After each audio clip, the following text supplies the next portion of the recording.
ನಿನ್ನೆ ದಿವಸ ಒಂದು ಸುಹಾಸ್ ಶೆಟ್ಟಿ ಅನ್ನೋರ್ದು ಒಂದು ಕೊಲೆ ಇಲ್ಲಿ ಮಂಗಳೂರು ನಗರ ಆಗಿದೆ.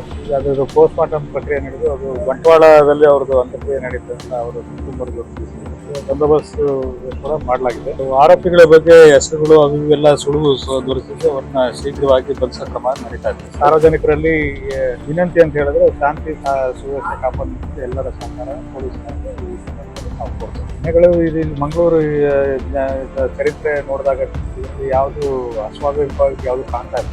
ಅದರಲ್ಲಿ ಏನಿದೆ ಯಾರು ತಪ್ಪು ಮಾಡೋದಿತ್ತು ಅದು ನಿರ್ದಾಕ್ಷಿಣ್ಯವಾಗಿ ಅವ್ರ ಕಾನೂನುಗಳನ್ನು ತಗೊಳ್ಳೋದು ಪೊಲೀಸ್ ಮಾಡ್ತಾರೆ.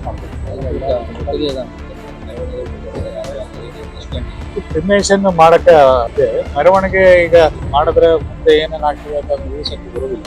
ಹಾಗೆ ಅದು ಮೆರವಣಿಗೆ ಬಗ್ಗೆ ಸ್ಥಳೀಯ ಪೊಲೀಸರು ಅದ್ರ ಬಗ್ಗೆ ನಿರ್ಧಾರ ತಗೊಳ್ಳಕ್ಕೆ ಅವ್ರಿಗೆ ಅಧಿಕಾರ ಗೊತ್ತಾಗಿದೆ. ಆರೋಪಿಗಳ ಗೊತ್ತಾಗಿದೆ, ಅರೆಸ್ಟ್ ಮಾಡ್ತಿದ್ದಾರೆ.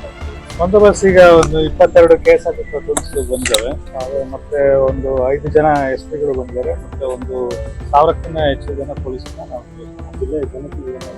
ಜಿಲ್ಲೆಯ ಜನತೆಗೆ ಯಾವುದೇ ವದಂತಿಗಳಿಗೆ ಊಹಾಪೋಹಗಳಿಗೆ ಕಿವಿಗೊಡಬೇಡಿ. ಯಾವುದನ್ನು ಕೂಡ ಪೊಲೀಸ್ ಇಲಾಖೆ ವಾಸ್ತವ ಏನಿದೆ ಅದನ್ನ ನಮಗೆ ಪ್ರತಿ ಗಂಟೆ ಅಥವಾ 2 ಗಂಟೆಗೆ ಒಂದ್ಸರಿ ಅದನ್ನ ನಾವು ಅವರವರ ಸಾಮಾಜಿಕ ಮಾಧ್ಯಮ ತಾಣಗಳಲ್ಲಿ ನಾವು ತಿಳಿಸ್ತೀವಿ. ಅದನ್ನು ಮಾತ್ರ ತಾವು ಭರವಸೆ ಇಡಬೇಕಂತೇಳಿ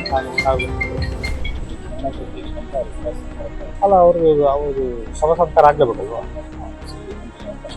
ಹೌದು, ಸಂಸ್ಕಾರಕ್ಕೆ ಅವಕಾಶ ಮಾಡ್ತೀವಿ.